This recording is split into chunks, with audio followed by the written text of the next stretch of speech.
Apaga la luz y escucha con cuidado. Lo que vas a oír son voces que llegaron de noches en las que nadie debió estar presente. Nadie debió escuchar lo que ocurrió esa noche.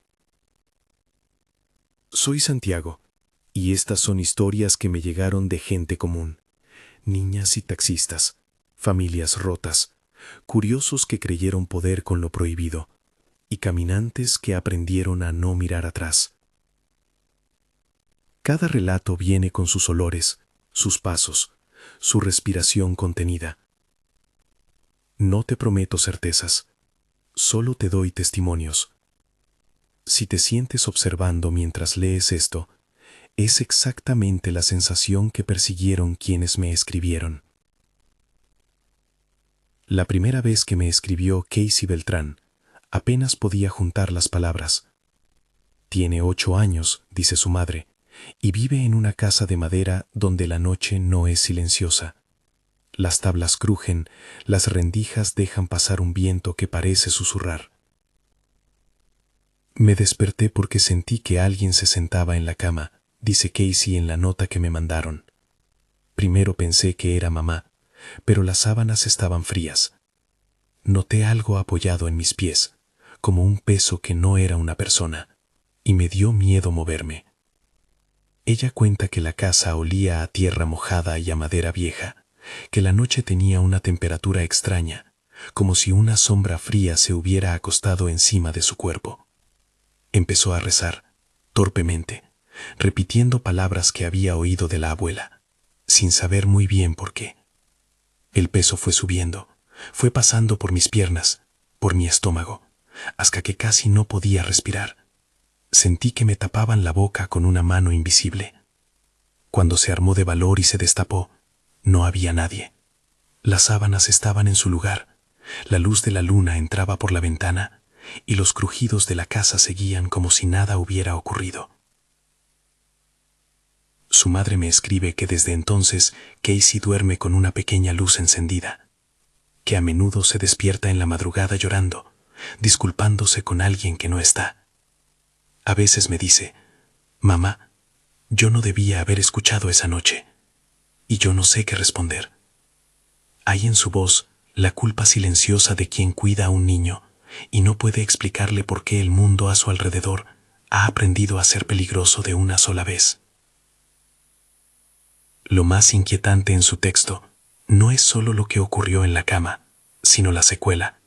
La niña empezó a evitar el silencio absoluto, a pedir que le lean historias hasta quedarse dormida, a mirar las esquinas con sospecha. Antes corría descalza por la casa, ahora entra en mi habitación con la luz encendida y se acurruca, dice la madre. A veces, a plena tarde, la niña se detiene y escucha, como si todavía buscara el sonido de aquellos pasos que aprendió a temer en la oscuridad. No hay explicación científica en sus relatos, solo sensaciones. Peso, frío, olor a tierra, el latido acelerado de un cuerpo pequeño. Eso bastó para que la vida de Casey cambiara. Y esa fue solo la primera. La segunda historia llegó por otro sendero. En la madrugada, mientras Santiago, no yo, el otro Santiago que me contó, trabajaba de taxista, recogió a 2 mujeres que no respondían a sus preguntas. Las dejó ahí como testimonio Edgar Luna, con la voz áspera de quien ha visto más de una noche difícil en la carretera. Era tarde, la ciudad dormía, y yo iba de regreso a casa. Paré frente a la esquina y ellas subieron. No pidieron destino, solo se quedaron mirando al frente, inmóviles, como si no hubiera nadie más en el auto, relata Edgar. Cuenta que les ofreció agua, que intentó conversar, que les preguntó si estaban bien. No hubo respuesta. El aire dentro del coche se volvió denso, como si el motor respirara más lento. Sentí un frío en el asiento de atrás, pero no era el aire acondicionado. Sentí que alguien me observaba por el retrovisor, dice. Tras unos minutos, las luces de la calle se abrieron, y cuando miró atrás, el asiento estaba vacío. No había señales de que hubieran bajado, la puerta trasera intacta, el cinturón sin tocar. El recorrido continuó, con la duda colgando en su pecho, hasta que, 1 hora después, en otro turno, las vio de nuevo. Esta vez, según cuenta Edgar, las 2 mujeres estaban en el asiento delantero del coche contrario, y segundos después hubo un choque de frente en el que ese coche quedó hecho pedazos. El impacto abría una escena que él no logra olvidar. Las dos ocupantes, inmóviles, con la ropa desgarrada, tumbadas en la calle bajo la luz roja de los semáforos. Yo fui el primero en acercarme, ayudé hasta donde pude. Llevé eso en mi coche como si hubiera estado con ellas antes y no lo supiera. Mis manos temblaron durante semanas, confiesa. Edgar pasó por rehabilitación física después del choque en el que quedó su taxi. Los médicos dijeron que había suerte con los huesos, pero nadie pudo explicarle por qué había visto a esas mujeres antes de que la desgracia ocurriera. En su testimonio, hay culpa y un miedo que se conecta con la carretera nocturna. El mundo cambia cuando sube algo que no pertenece a los vivos, escribe. Él no afirma saber si eran fantasmas, presencias, recuerdos. Dice que no debe afirmarlo. Solo tiene la imagen estampada. Dos mujeres que no respondieron, la invisibilidad de su presencia en su auto y la escena del accidente que, de una extraña manera, parecía haberse anunciado dentro de su coche. Si esto te interesa y quieres escuchar más voces como esta, suscríbete. Hay una lista de relatos que llegan cada semana, y guardar estas historias en el silencio sería permitir que el eco se pierda. Pero si decides continuar ahora, no lo hagas por curiosidad vacía, hazlo con cuidado. La tercera historia venía desde dentro de una casa, y la voz que me la contó fue la de Mariela, que hablaba de una familia marcada por un rencor que nadie quería nombrar. Ella me dijo que la tía Claudia y su madre no se dirigían la palabra desde hacía años. Parecía un accidente social, limpieza de miradas en reuniones, almuerzos a deshoras, tensiones que nadie sabía cómo cortar, recuerda Mariela. La tía Claudia murió súbitamente, y el funeral fue esa extraña mezcla de ceremonia y alivio que sucede cuando algo que solía estar tenso por fin se define por su ausencia. Durante la vela, Mariela relata que ocurrieron cosas que la familia no pudo explicar: pasos en la casa, la mecedora que se movía sin viento, el aroma intenso de un perfume que nadie de la familia usaba.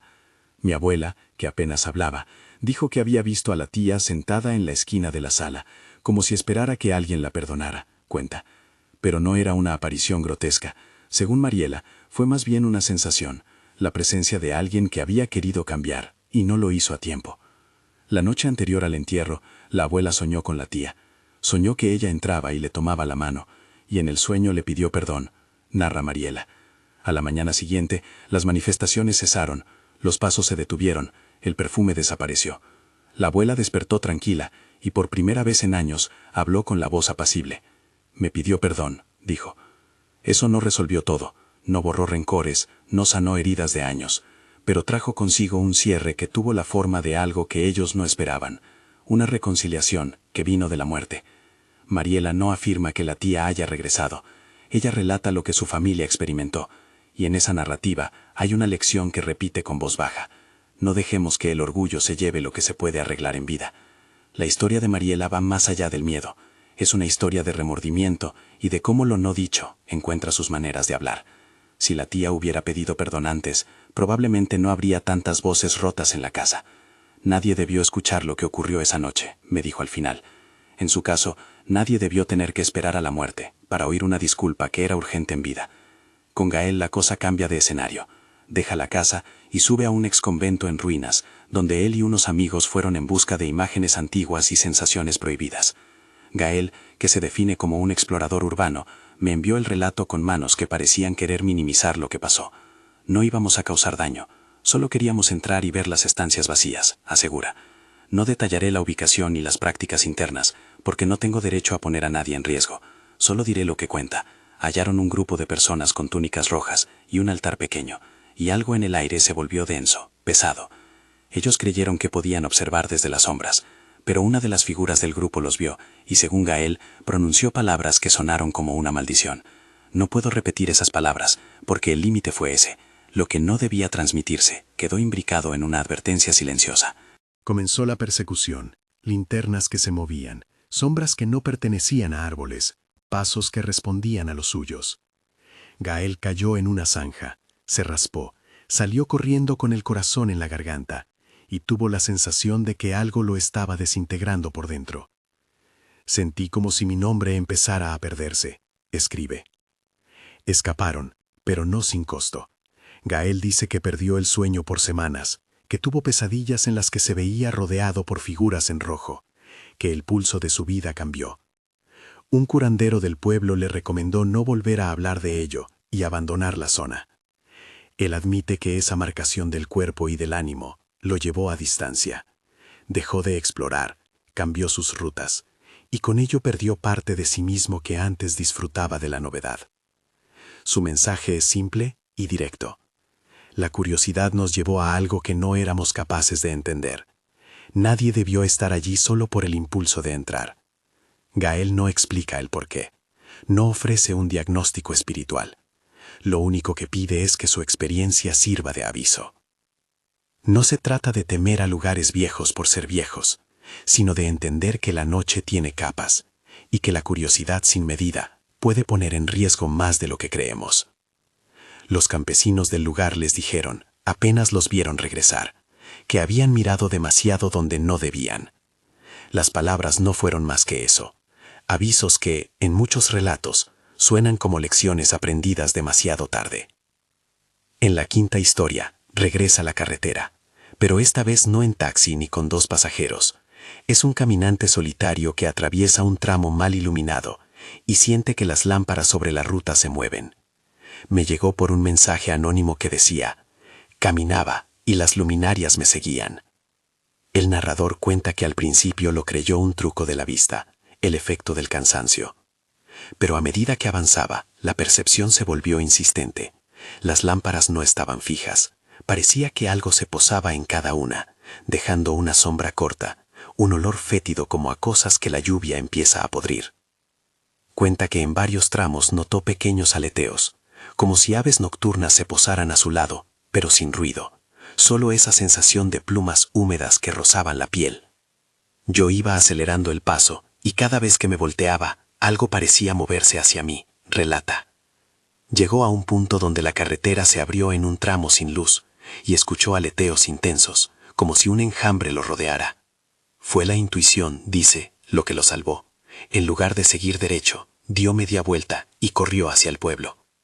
No hubo victimarios visibles, solo el viento que traía olor a materia en descomposición, y la certeza de haber quedado observado por algo que no se alimenta de carne como nosotros entendemos. Esta historia pone en evidencia otra forma de peligro nocturno. No siempre es una presencia que toca o habla. A veces es la constelación de pequeñas señales sensoriales, olfato, pelo erizado, la sensación de ser seguido, que antes eran fáciles de ignorar, pero que esa noche se volvieron injustificablemente insistentes. El caminante decidió no contar más que lo necesario. Reconoce que la experiencia alteró su relación con la noche. Ahora evita esos tramos, ahora camina con gente, ahora mira a su alrededor sin ser el mismo. Si juntas estas voces, hay un hilo que las atraviesa. La noche no es solo ausencia de luz, es un estado que nos vuelve frágiles, y la curiosidad o el rencor expuesto en la oscuridad pueden tener consecuencias que la mañana no asevera ni niega.